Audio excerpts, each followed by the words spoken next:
And you just hold that for 20 to 30 seconds.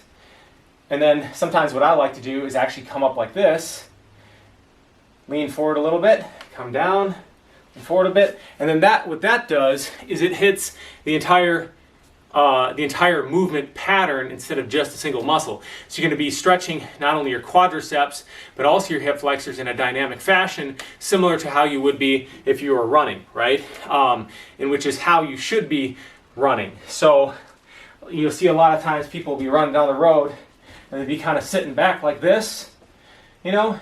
But when you're running, it should be more of a stride like this. So you're Hey guys, Aaron Kubitz, personal trainer, functional aesthetics EC, helping average guys shed fat, build muscle, and perform better in their lives inside and outside the gym. Today I'm going to show you how your high school physics class can help you to overcome your lower back pain. So before we move on here though, I do want to note that the back is a complicated structure, and so there are many different reasons that you could be having back pain. Today I'm going to be covering one of the most common reasons and also one of the most easy fixes that you can do, because many of our issues that we have arise not from traumatic injuries, but rather from how we move our bodies on a day-to-day basis. And so this is what we're going to be covering in today's video. I additionally want to note that doing this set of exercises once, even if this is the exact thing you need for your back, will not fix your back. It's going to take a combination of weeks, potentially months of consistently doing this to retrain your body to move properly so that it's not putting undue stress on the joints, particularly your lower back, and also the rest of the body. So you may recall from high school physics class the concept of force couples. Now force couples are around us in nature everywhere, and you probably encounter at least one force couple on a day-to-day basis. In fact, you do, because you're in a body and your body is made up of a series of force couples. So a force couple is, if you could picture like this circle here, right? A pulley could actually be or not a pulley, but a force couple would be like the steering wheel, like the steering wheel on a car, right? If you try to turn the wheel this way, but you push back evenly with the same amount of force the opposite way, that steering wheel is going to stay stable like this, and it's not going to turn either way. And you may also have paddled a canoe before. Maybe you're at a summer camp when you were a kid, maybe you were on a camping trip, family camping trip or something like that. And what do you do when you're paddling a canoe? You always put the strongest guy in the back of the canoe. Why do you do this? Well, it comes back to Archimedes' principle, where he said, if you give me a lever long enough and a place to stand, I will move the world, right? So, the weaker person, the farther you put them from the axis of rotation, i.e. the back of the canoe, the more leverage they're going to have. And so you help to balance out the strength. So the stronger person sitting in the back will now, or the weaker person sitting in the front will now have strength that is more closely associated with the person in the back, therefore allowing this canoe to travel in a straight line. Now in our bodies, we have the same things as I said before. Today we're going to be talking about a force couple acting around the hips, because this is the one that is most related to your back pain. Now, stuff that's going on at your ankles and your knees can also affect what's going on at your hips and therefore your back and therefore your neck and stuff. But today we want to talk about specifically just the force couple that is acting on your hips. Now, I apologize because I did have a whiteboard that I was going to draw all this out for you so you could see it more clearly. But I could not find my dry erase markers, and I don't want to ruin the whiteboard by using a permanent marker. So I'm going to use this 5-pound plate here for demonstration purposes. So imagine this is your pelvis as viewed from the side. Here's the front of your pelvis, here's the back of your pelvis. Now, the force couples acting on your pelvis is primary four muscles if we're talking about your sagittal plane here, front to back. Now, from side to side in that frontal plane, there's other ones as well, and you also have rotational forces too, but to keep it simple, we're going to be talking about four muscles acting in the sagittal plane on your pelvis here. So in the front here, we have your rectus abdominis coming up this way. Then we have your hip flexors pulling down this way. When the hip flexors contract, they rotate your pelvis forward like this. They cause your hips to tip forward. When the abdominals contract, they pull back like this. Now remember, the analogy of the steering wheel in the car, right? If the force is even, there's going to be no movement at all, and it's just going to stay level, right? Ideally, that is what we want. We don't want it tipping too far forward, and less likely, but we also don't want it tipping too far back this way. Both of them are equally detrimental to the health of our spine and our overall biomechanics. So if we go and we look at the back here, we have your upper back muscles, rectus spinae muscles here, and then we have your butt muscles, or glutes, over here. Now what the glutes do is when they contract, they rotate the hips down, right? So they pull the hips down in the back. When the back contracts, it pulls your hips backwards like this. So it rotates the whole thing back like that, right? Okay, so if the hip flexors are tight, it's going to cause you to rotate forward. And if the, and what that's going to do is then it's going to cause you to start tipping forward, right? I'm exaggerating this because for most people it's not going to be that exaggerated, but you're going to tip forward, right? And then it's going to cause your back to arch excessively, which can put extra strain on your back. These muscles are going to start tiring out, and when they start tiring out, because your rectus spinae muscles are what you'd call a phasic muscle, right? They're for doing heavy stuff for a short period of time, like deadlifts, things like that. Your phasic muscles are all the muscles that are underneath there, like your multifidi. They kind of go like a weaving pattern through your spine, and they support all that. Those postural muscles are on all the time, right? As long as you're awake, they're going to be engaged, high endurance capacity. Your phasic muscles, not so much. So if you're overloading those phasic muscles more than they're supposed to be, then they're going to fatigue, and when they fatigue, they're no longer going to be providing the support required to maintain this extreme position here. So if the hip flexors are tight, and oftentimes people get tight hip flexors, right, from prolonged sitting, from driving on the road, sitting at their desk, etc., right? Well, what happens when your butt muscles on the other side here, so if your butt muscles, when they contract, they rotate the pelvis under like this, right? Well, the function of your butt is to extend the hip, externally rotate it. Now, if you're sitting like this all day long, so you're essentially having your butt in a relaxed position all day long. It is not getting engaged. It's effectively turned off, as we would say. It doesn't have that mind-muscle connection going there because it's always sitting all the time. So what happens when you get short, tight hip flexors, doesn't necessarily mean they're strong, and we'll get into that in a little bit later, and weak butt muscles is you have, because if you recall, the butt muscles are going to rotate the pelvis back this way, the hip flexors are going to rotate it this way. So what happens when there's an imbalance in the system? Well, you're going to rotate this way. And so then it's going to be further exacerbated by your lower back, which is going to tighten up to prevent you from having to stare at the ground all the time. And so now you have this rotation forward, and it can cause this tension on your lower back. So what happens when your muscles are either chronically weak or chronically overworked? Well, it develops more stress in the system. Similar to if you were driving a car that's out of alignment, your brake pads are going to wear out faster, your tires are going to wear unevenly, and the same thing happens in our bodies. So the first thing that we want to do is help to relieve some of this accumulated stress that has happened over time.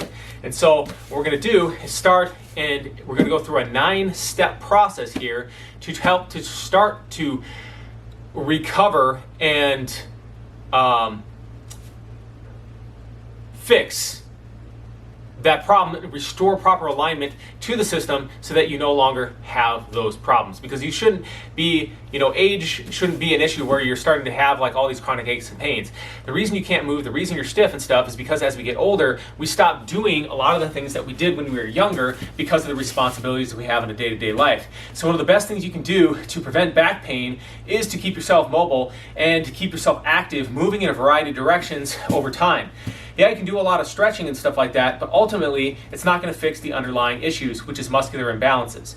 But we do want to start from the most baseline level. So first, we're going to help to loosen up the tension in the system by doing a series of foam rolling exercises.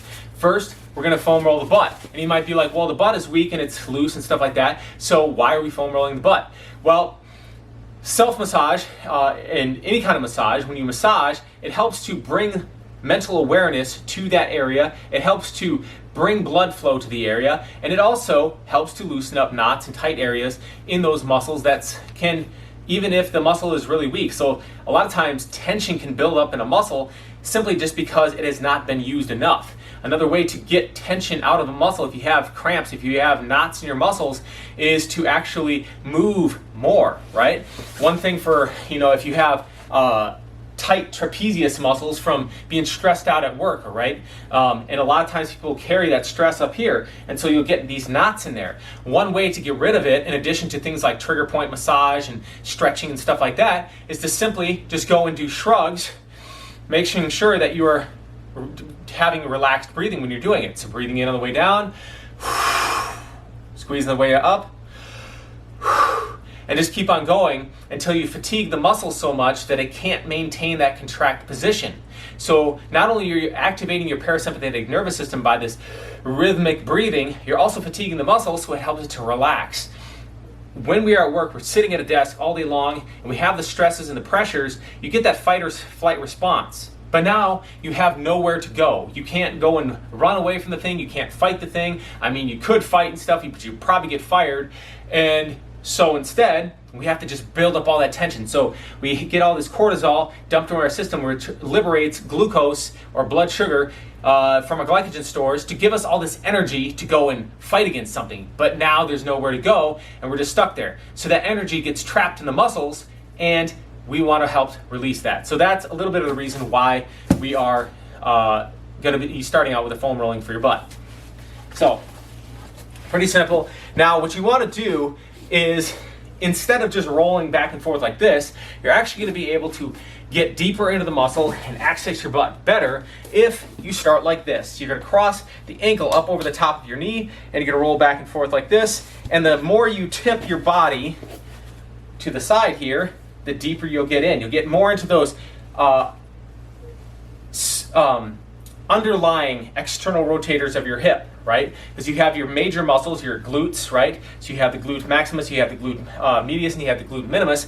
And then you also have your piriformis. You have probably I don't remember off the top of my head, but 7 or 8 other little tiny muscles in there too that also help to externally rotate the hip. And you can help really get in there deep, rolling it like this. All right, so we've rolled out the butt. Now the next thing we want to do is we want to do the same thing for the opposing muscle in that force couple. Remember, we got the butt pulling, rotating you back this way, got hip flexors rotating you forward that way. So we want to loosen both of them up. Now the hip flexor, it actually makes a lot more sense than the butt, obviously, because it's tighter. You're short, right? And so again, we want to help loosen that up to bring awareness to that area, get some blood flowing into that area, and help relieve some of that tension before we start doing a little bit more advanced exercises. So with the hip flexor one, you want to kind of go off the side of this so that you can sink your pelvis lower, so that you're not hitting on your pelvis when you go into the foam roller if you were further down this way. So you want to start like this, and we're going to come back and forth a little bit, right? And actually, if you find it particularly tight, just sit on it and take long, deep, slow breaths to really loosen that up, okay? Now, another thing I want to point out, and I'm not going to cover this in this video, but there are some tests. I don't know if it's the Overs test or whatever, but there are some tests to determine whether or not it is a tight hip flexor or a tight quadricep muscle that is causing the issue. Because oftentimes your quadricep muscles can be tight as well and give you a lot of the similar symptoms of having tight hip flexors. So you can also go ahead and stretch out or foam roll the quadriceps at the same time, and then also get that lateralis muscle. So a lot of times people who are runners will get this IT band pain too, and that's a good thing. You can roll off the side there. Now that's not a complete fix. Maybe a topic for another video. We can talk about the knee issues there and stuff, and what you can do to help with that IT band pain. But there you go. So we've done the foam rolling for the hip flexors, we've done the foam rolling for the butt, and now we're going to do some exercises to help with stretching those structures. Okay, so now we're going to start with an exercise you may have seen before, a very common exercise to stretch out your butt. So simply just going to cross the foot up over the top of your knee, and you don't just want to sit here and go like this. That might be okay to begin with, and if you're really tight, maybe go like that, okay? But if you want to get an even better stretch, what you want to do is you want to start with your ankle first, keep the knee down, bring the ankle up higher, right? Shift yourself so your butt isn't adhering to the ground. Get nice and comfortable, have the edge of your foot propped into the ground like a lever, and then we can get more leverage to stretch deeper on your butt when you bring that knee up higher like that. So we're going to take in a deep breath. And if you really want to get an even better stretch, you can turn a little bit to the side like this. And that'll increase that stretch as well. And then you want to do the same thing for both sides. So now what we're doing here is just loosening things up, laying the groundwork for the exercises that are to come. And then we have your good old hip flexor stretch, which has been floating around the internet for many, many years now, so you might be familiar with this one as well. But what we're going to do here, I like to start out leaning slightly forward, right? And then use my, squeeze my butt to push my hip flexors forward. Try to keep my torso nice and level and squeeze the butt while also engaging my abdominals. Because one thing that I didn't explain yet in this video is, going back to the force couples analogy, we have the abdominals here. So what the abdominals do is they pull the pelvis up, right? So that pulling of the pelvis up is going to counteract the downward pull of the hip flexors. So if we want to stretch the hip flexors, we both want to contract the butt, which is going to rotate this way, and contract the abs, which are going to further rotate it that way. And that's going to maximize the stretch that you get out of that. Okay, so just going to go this way, stretch my other hip flexor.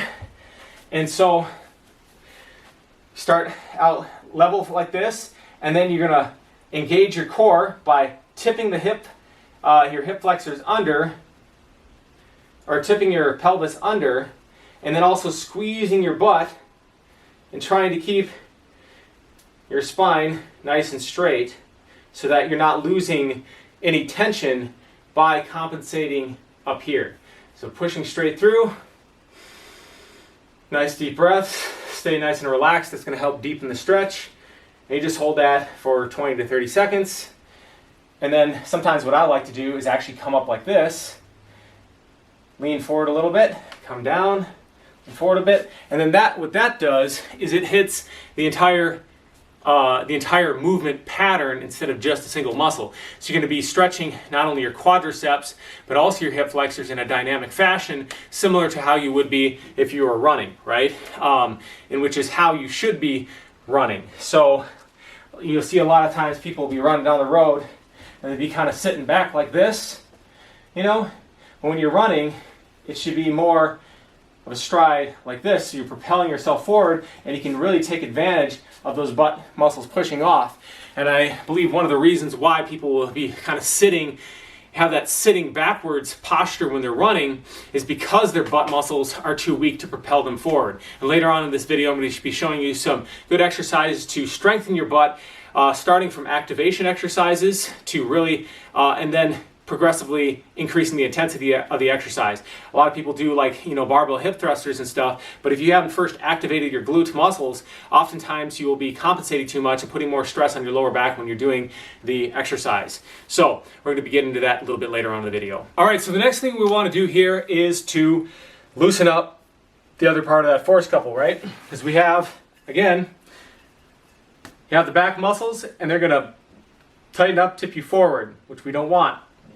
And then we have your butt muscle going to pull you back. So before we start working to strengthen the glutes to help rotate you back this way, we want to make it as easy as possible for those weak butt muscles to work by loosening up your back, loosening up those hip flexors like we were just working on, and then strengthening your abdominals over here.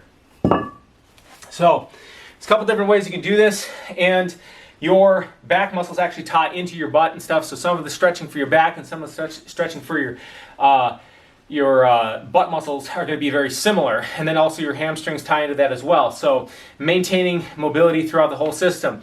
Now, the first one to start off with is just doing like this egg rock, right? You just hold your knees like this. If you're super tight, and remembering that we're all one system like this, ideally your ear should line up kind of with the middle of your shoulder, and then you should have that going down through the middle of your hips and then just behind your ankle joint, right? So keeping that in mind, it's gonna allow us to provide a more effective stretch if we maintain that alignment when we're stretching if we're stretching one joint, we want to maintain proper alignment at the other joints to avoid energy leaks or to avoid relieving the tension by if you have a chain, it's all interconnect, like a chain of interconnected pieces, and they're all connected together, and you let the pressure off in one area, it's not going to put as much tension on the area below because you compromise that alignment there. It would be like, if you have a 2x4 or something like that, and you're trying to stick it straight down this thing, but then you allow it to bend a little bit, you're not going to be getting the desired result. So what we want to do, tuck our chin in like this, kind of tilt our head forward to get this exaggerated neck stretch a little bit. This is going to help to make sure we're also stretching out our back more. And then you just rock back and forth. I just like to exhale when I come up. Inhale as I roll back. And that's just a good way to kind of very low grade activate your abdominals a little bit, because even though you're holding your knees, you're still engaging them a little bit, and then it's also loosening that up. So if you're very tight, if you got some back pain and stuff like that going on, you want to start out very simple. Now, the next piece is the heels overhead. So you start off like, same concept, but then you're going to take in a nice deep breath, and then exhale as you go back, and just practice doing a couple of these without going all the way until you start to feel your body loosening up. You're getting the hang of it.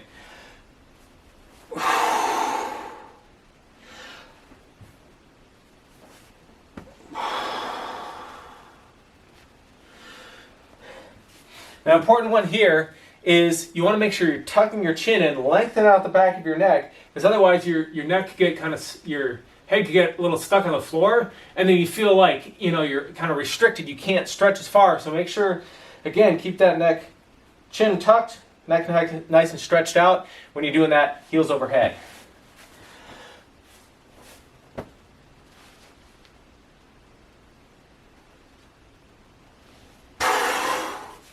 And then when you come back down, don't just flop the legs back. Try to roll down segment by segment, and that'll really help you out stretching that. That's one I actually like to do most mornings of the week. You get up and you're kind of tight and stiff and everything. Do some breathing exercises, do some stretches, do that a little bit, bounce around and stuff, and it just kind of helps set the tone for my day, gets me a little bit more energized. So there's a lot of good exercises out there for strengthening your butt, okay? So now we've been loosening everything up. We just loosened up our back. Now the next thing we want to focus on is strengthening our butt muscles to, again, help to restore that proper alignment.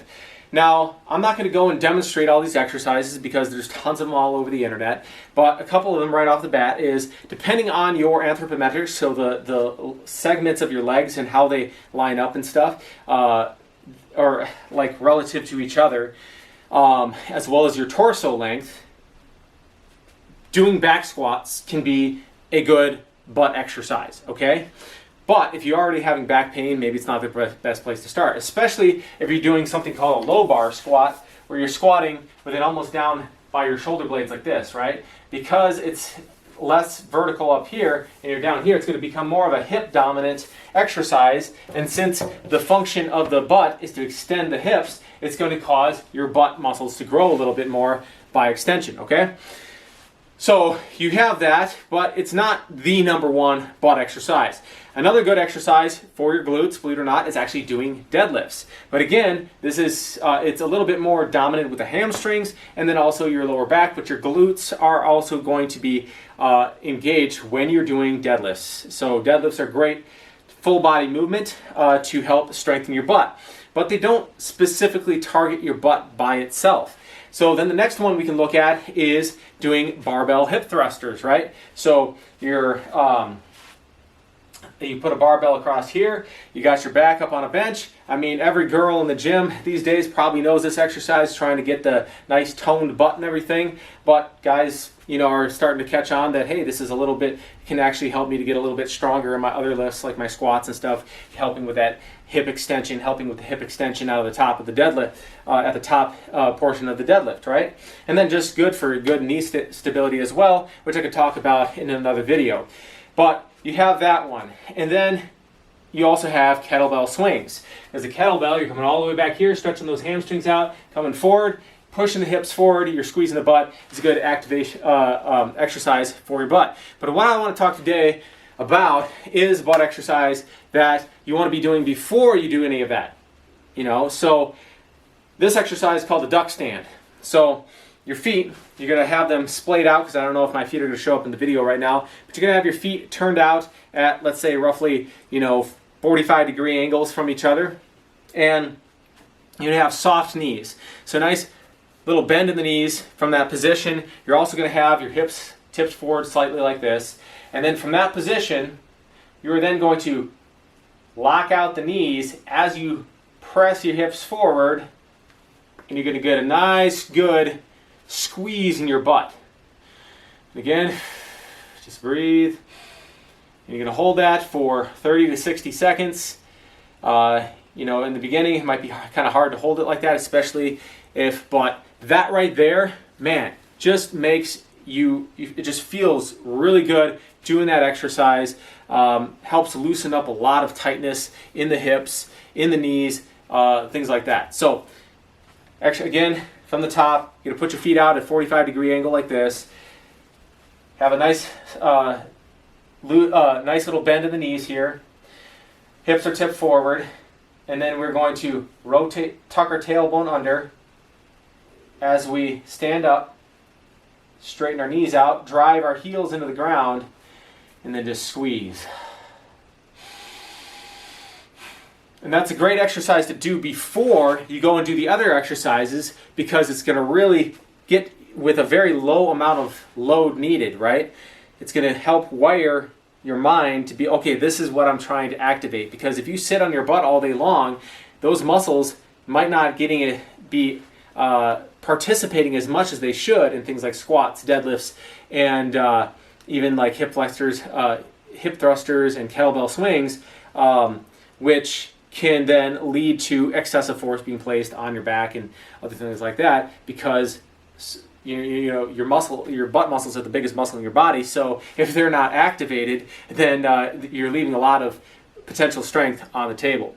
Okay, so the next exercise we have here is a activation exercise for your abdominals. You might be thinking, well, why don't I just go do crunches and things like that?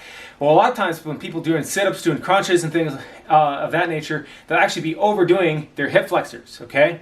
Which, if your hip flexors are weak, and we do want to strengthen up our hip flexors, and we are going to be getting into that a little bit later on in this video here, because just because your hip flexors are tight does not mean that they are strong. In fact, many times you need to strengthen them up first, okay? So we want to first start out by activating the abdominal muscles, because a lot of times people will be doing ab exercises, they'll be doing push-ups, they'll be doing pull-ups, different exercises, and they will be doing them at a level that's too advanced for where they are. They might be able to do the motion, but they're not actually doing it for full effect. They're not doing the quality of the movement correctly, and thereby missing out on a lot of the benefits of it, because they're only strengthening the area that is currently already strong while leaving the area that's weak and actually needs to be brought up in a deficit. So as Ralph Waldo Emerson said, every action is measured by the sentiment from which it proceeds. Are you doing it just going through the motions, or are you fully into it? All right, so here we go.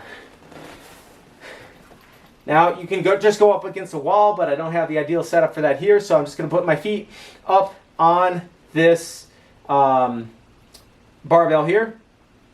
Now, you want to set this up such that the bottom of your shoulder blades are, so that your butt isn't on the bench, and then also the bottom of your shoulder blades are off the bench as well.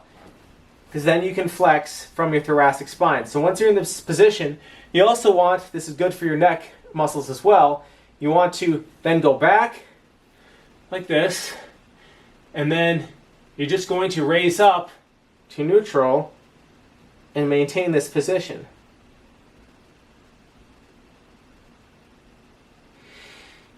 And you're going to do that, and if you do that right, you're going to feel an amazing burn in your abs just holding that little position there, okay? Because make sure the shoulder blades are not on the bench. They have to be slightly off the bench, and then you got your hips bent at 90 degrees, and then you're just going to bring up and you're going to hold and see if you can hold for 20, 30 seconds at a pop. Do a couple sets of that. It's going to be a great way to help engage those abdominal muscles to help, again, restore proper alignment to your hips and your pelvis so that you are not putting extra stress on your lower back by having an excessive anterior pelvic tilt. Okay, so as promised, we're going to talk about strengthening up your hip flexors. One of my favorite exercises to strengthen the hip flexors, although there are a variety of different ways you can do it. This one requires no equipment at all, and you are simply just, and it's also good for your abdominals as well, and it can be a good progression to help you get into doing V-ups and stuff, V-sits and stuff like that at more advanced stages. But at the beginning, you just put your hands, if you feel here, and you can feel where your hip bones come into your pelvis here, the top of your upper leg bones, and you put your heels of your hands there, press down, and then you're going to lift up,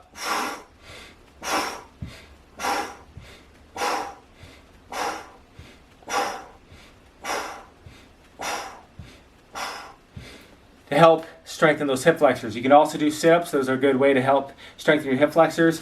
And then another good hip flexor strengthening exercise as well is just to plant your hands like this and then lift your leg up, lift your leg back like that. And it's amazing how difficult this little exercise can be, especially, even if you're a guy who's, you're squatting a lot of weight and then you sit on the floor and you can barely just lift your leg back and forth like that, showing that later on down the road, those little weak muscles like that could contribute to a major injury, because those are your stabilizer muscles, and not working, and if they're not strong and don't have enough endurance, that's going to be the weak link of the chain and could end up causing you to have a more serious injury down the road. All right, last but not least, exercise number 9.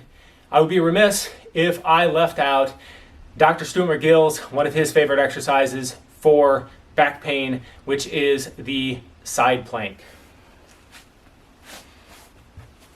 And so you can start this off at various different levels. If you're, the benefit, I think every aerobics class, every group exercise class at some point has probably done side planks in there. You can do the home workout videos. You probably have stuff on like Beachbody, where they're doing this kind of stuff as well. But so super basic, but you're going to be just lifting your hips up off the floor like this, and you should feel a nice, good contraction in the obliques there. The obliques helping to stabilize your spine from the side, which can help to provide additional support and relieve some back pain. Now, as you progress, you'll just be straightening the legs out like this, and then you can also add rotational stuff like this too later on. Alright guys, thanks for sticking with me through the video. Hopefully you found some good value out of this. If you liked the video, go ahead and hit the like button and let me know in the comments below what was the most useful tip that you got out of this video. Was there anything that you learned that you didn't already know? And which one do you think that you will start using today? Alright guys, if you'd like to see more content related to things like this, where we're helping to restore proper alignment to your body to help prevent injuries and also help prevent chronic pain and also to optimize your performance, as well as information on nutrition for fat loss and athletic performance, as well as workout design for athletic performance and aesthetics, then consider subscribing to the channel by hitting the button in the lower right hand corner of the screen, and we'll see you all next time for more health and fitness information.